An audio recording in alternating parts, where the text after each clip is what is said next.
यहाँ पर एक क्वेश्चन है, इन द फॉलोइंग रिएक्शन। नीचे एक रिएक्शन दे रखी है जिसमें क्या है, बेंजिल ब्रोमाइड है, जिसकी पहली रिएक्शन मैग्नीशियम मेटल के साथ किसकी, ईथर की प्रेजेंस में, ईथर की उपस्थिति में कराई जा रही है। यहाँ पर ईथर जो है एक सॉल्वेंट की तरह यूज़ किया जाता है, विलायक की तरह।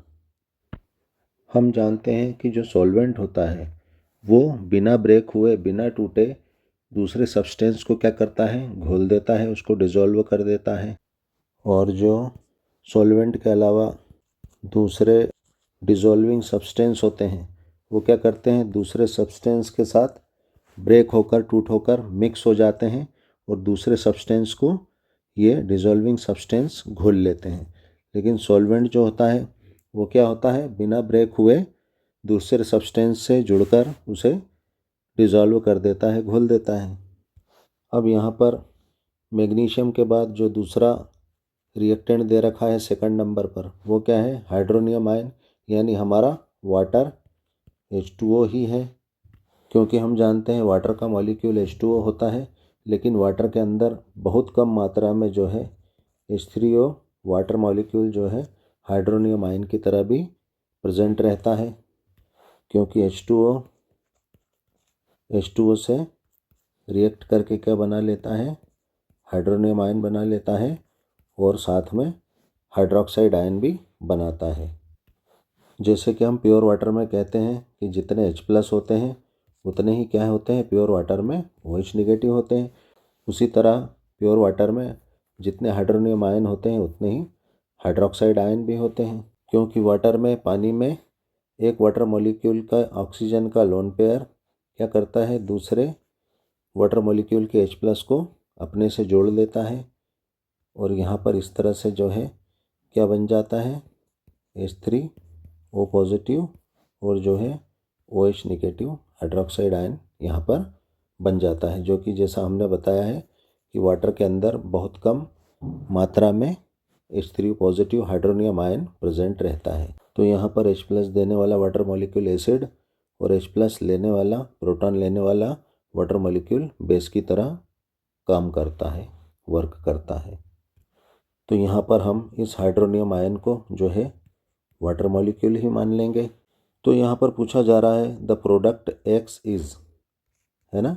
यहाँ पर जो है मैग्नीशियम और हाइड्रोनियम आयन की इस रिएक्टेंट से रिएक्शन के बाद जो X प्रोडक्ट बन रहा है वो क्या होगा, ये पूछा जा रहा है। तो यहाँ पर आंसर होगा C।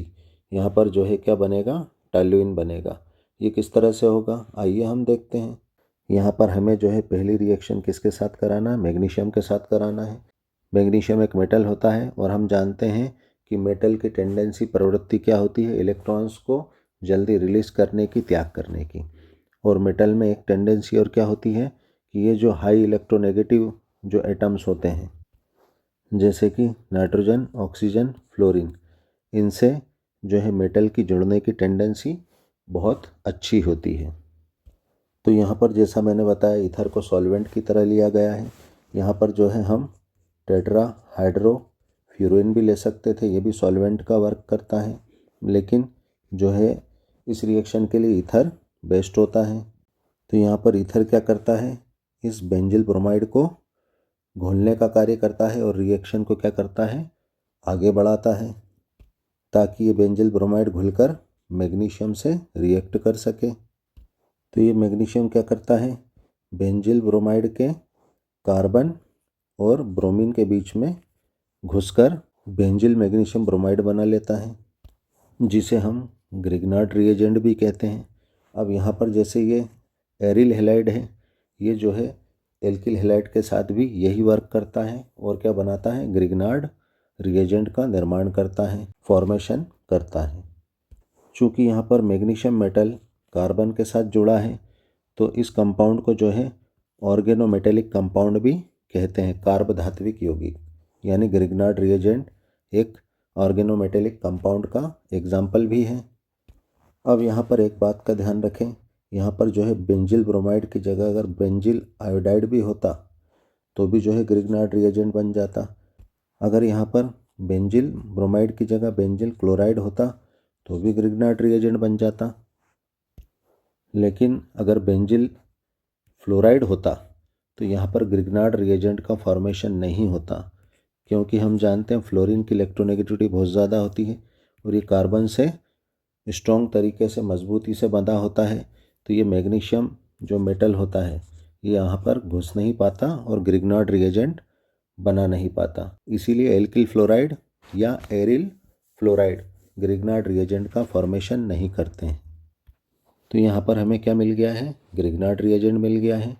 तो ये हमारा फर्स्ट प्रोडक्ट बन गया है। अब हमें इसकी रिएक्शन किससे कराना है, हाइड्रोनियम आयन यानी वाटर मॉलिक्यूल से कराना है।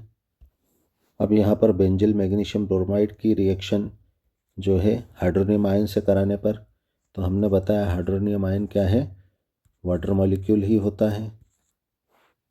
हमेशा ध्यान रखें जब भी ग्रिग्नार्ड रिएजेंट की रिएक्शन वाटर मॉलिक्यूल से होती है तो अब ये कौन सा बॉन्ड ब्रेक होगा, मैग्नीशियम Br के बीच का होगा कि कार्बन और मैग्नीशियम के बीच का होगा।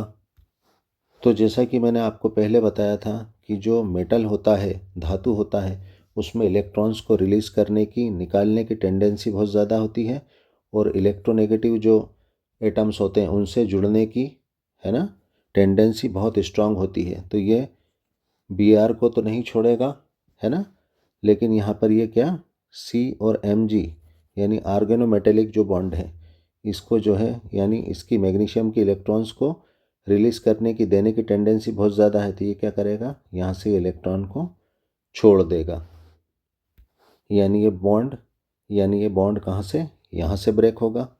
और ये बॉन्ड यहाँ से ब्रेक हुआ तो ये जो बॉन्ड है ये कार्बन को मिल गया, तो कार्बन के ऊपर क्या आ गया, नेगेटिव चार्ज आ गया, और मैग्नीशियम के ऊपर क्या आ गया, पॉजिटिव चार्ज आ गया, क्योंकि इसने क्या करा है, इलेक्ट्रॉन को दे दिया है, इस बॉन्ड के इलेक्ट्रॉन को कार्बन को दे दिया है। अब ये पॉजिटिव हाइड्रोजन यानी प्रोटॉन इस कार्बन पे जुड़ जाएगा, नेगेटिव कार्बन पे, और ये जो नेगेटिव हाइड्रोक्साइड आयन है ये पॉजिटिव मैग्नीशियम से जुड़ जाएगा। तो क्या बन जाएगा नेक्स्ट स्टेप में, C6H5 CH3 बन जाएगा, और इधर क्या बन जाएगा, MgBrOH बन जाएगा। तो यहाँ पर हमारा जो है ये टॉल्यूइन बन गया है और MgBrOH बन गया है।